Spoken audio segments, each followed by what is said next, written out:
Hello दोस्तों, स्वागत है आप लोगों को अपने यूट्यूब चैनल ज्ञान स्टडी पर। तो चलिए दोस्तों, आज हम लोग इस वीडियो में बात करने वाले हैं मॉडल प्रश्न पत्र सेशन 2025-26 का है, जो क्लास 10th का है और सब्जेक्ट है मैथमेटिक्स मतलब गणित। और फुल पूर्णांक आप लोगों को पूछा जाएगा 80 नंबर का, और आप लोगों का समय दिया जाएगा 3 घंटे का।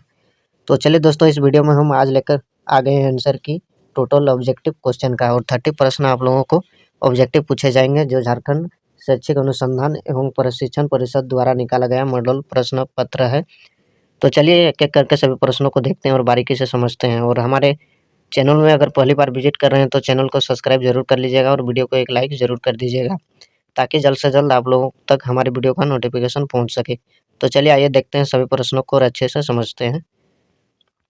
तो सेशन ए है, जिसमें से आप लोगों को 30 ऑब्जेक्टिव प्रश्न पूछे गए हैं और टोटल प्रश्नों की संख्या 30 है और सभी प्रश्नों का मान्य 1 है।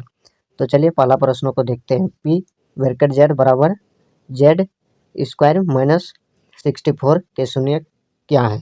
तो इसका सही जवाब है दोस्तों ऑप्शन नंबर ए +-8। अगला प्रश्न देखते हैं। दिए गए बिंदुओं में पी ब्रैकेट 0 और 6 बिंदु क्यू 7 और 0 एवं बिंदु आर जो है, जिसमें 5 0 में से कौन बिंदु एक्स को छेदित करता है? तो इसका सही जवाब है दोस्तों ऑप्शन नंबर डी इसका राइट आंसर है। बोथ पॉइंट क्यू और आर दोनों बिंदु क्यू एवं आर से संबंधित है। अगला प्रश्न है, दो समपरिमेय संख्याओं के बीच कम से कम कितनी विषम परिमेय संख्या हो सकती है? तो दो समपरिमेय संख्याओं के बीच कम से कम कितनी विषम परिमेय संख्या हो सकती है? तो इसका सही जवाब है दोस्तों ऑप्शन नंबर ए 1। अगला प्रश्न है, दो क्रमिक विषम संख्याओं का HCF क्या होगा? तो इसका सही जवाब है दोस्तों ऑप्शन नंबर ए 1 होगा। अगला प्रश्न है, दो चरों मतलब दो चर है y और z में रैखिक समीकरण ay + bz + c = 0 के कितने अधिकतम हल संभव है? तो इसका सही जवाब है दोस्तों ऑप्शन नंबर सी अनगिनत हो सकते हैं। अगला प्रश्न है, संगत समीकरण युग्म द्वारा निरूपित निरूपित रेखाएं कैसी होती है? संगत समीकरण युग्म द्वारा निरूपित संख्याएं कैसी होती है? तो इसका सही जवाब है दोस्तों ऑप्शन नंबर ए प्रच्छेदित होती है, प्रच्छेदित रेखाएं होती है। अगला प्रश्न है, x² - 5x + 6 = 0 का मूल क्या होगा? तो इसका सही जवाब है दोस्तों ऑप्शन नंबर डी बोथ मतलब बी और सी दोनों सही होगा, मतलब 3 और 2 होगा। अगला प्रश्न है, दो लगातार विषम धनात्मक पूर्णांक ज्ञात कीजिए जिसके वर्ग का योग 202 है। तो इसका सही जवाब है दोस्तों ऑप्शन नंबर बी 9 और 11। अगला प्रश्न है, निम्नलिखित में कौन एपी समांतर श्रेणी नहीं में है? तो इसका सही आंसर है दोस्तों ऑप्शन नंबर डी 1 4 3 16 5 और भी हो सकते हैं। अगला प्रश्न है, 1 4 7 10 के 8वें पद का मान क्या होगा? तो इसका सही जवाब है ऑप्शन नंबर सी 82 होगा। अगला प्रश्न है, दो समरूप त्रिभुजों के क्षेत्रफलों का अनुपात 16:81 है, तो उनकी संगत भुजाओं का अनुपात क्या होगा? तो इसका सही जवाब है ऑप्शन नंबर सी 4:9 होगा। अगला प्रश्न है, समचतुर्भुज के विकर्ण 12 सेंटीमीटर और 16 सेंटीमीटर है, इसकी प्रत्येक भुजा की लंबाई क्या होगी? तो इसका सही जवाब है ऑप्शन नंबर सी 10 सेंटीमीटर होगी। अगला प्रश्न है, दो अक्षों के प्रतिच्छेदी बिंदु को क्या कहते हैं? तो इसका सही जवाब है ऑप्शन नंबर बी मूल। अगला प्रश्न है, y - अक्ष से 8 इकाई युग्म और x अक्ष पर बिंदु P स्थित है, तो बिंदु के निर्देशांक क्या है? तो इसका सही जवाब है ऑप्शन नंबर ए 8 0। अगला प्रश्न है, यदि कोस ए बराबर 3 5 तो सेक ए का मान क्या होगा? तो इसका सही जवाब है ऑप्शन नंबर सी 5:3। अगला प्रश्न है, सेक ए + tan a = 1 1 sin a बराबर है तो क्या होगा, तो इसका सही जवाब है ऑप्शन नंबर बी सेक ए हो जाएगा राइट आंसर।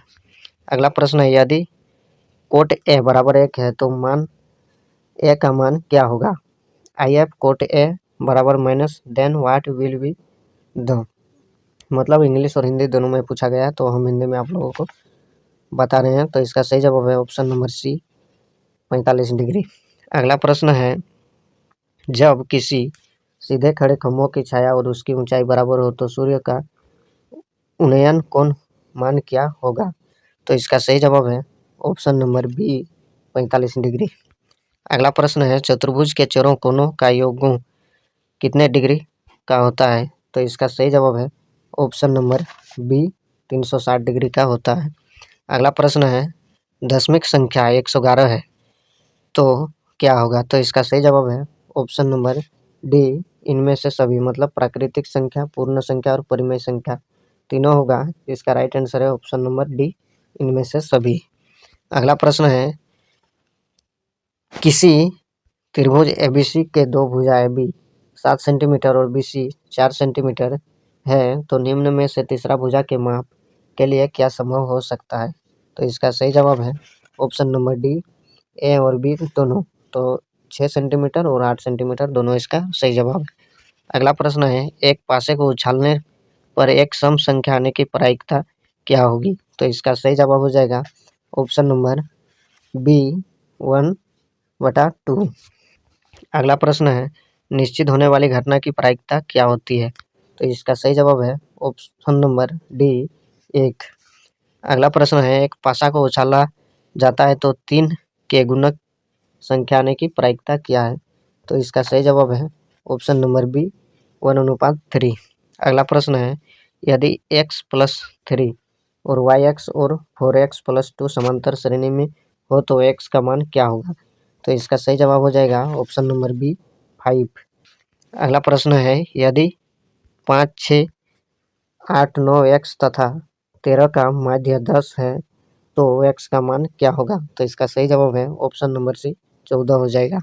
अगला प्रश्न है, 2, 6, 4, 2, 5, 0, 2, 1, 2, 3, 2 का बहुलक क्या होगा। तो इसका सही जवाब है ऑप्शन नंबर ए 2 हो जाएगा, राइट आंसर है ऑप्शन नंबर ए। अगला प्रश्न है, 8, 7, 12, 15, 10, 9, 11, 13, 14 की माध्यिका क्या होगी। तो इसका सही जवाब है ऑप्शन नंबर बी 11। अगला प्रश्न है, यदि दो वृत्तों के केंद्रों के मध्य दूरी उनकी त्रिज्याओं के योग से अधिक हो तो उनकी अभिनिष्ठ स्पर्श रेखाओं की संख्या क्या होगी। तो इसका सही जवाब है ऑप्शन नंबर बी 2 हो जाएगी। अगला प्रश्न है, दो गोलों को आयतन का अनुपात 60:27 है तो 64:27 है तो उसके पृष्ठ क्षेत्रफल का अनुपात क्या होगा। तो इसका सही जवाब है ऑप्शन नंबर सी 16:9। तो चलिए दोस्तों, वीडियो पसंद आई हो तो वीडियो को एक लाइक और चैनल को सब्सक्राइब जरूर कर लीजिएगा। वीडियो को समाप्त करते हैं। आज हम लोग टोटल ऑब्जेक्टिव क्वेश्चन को कवर किए हैं। नेक्स्ट वीडियो में बहुत जल्द लेकर आएंगे लॉन्ग क्वेश्चन का आंसर।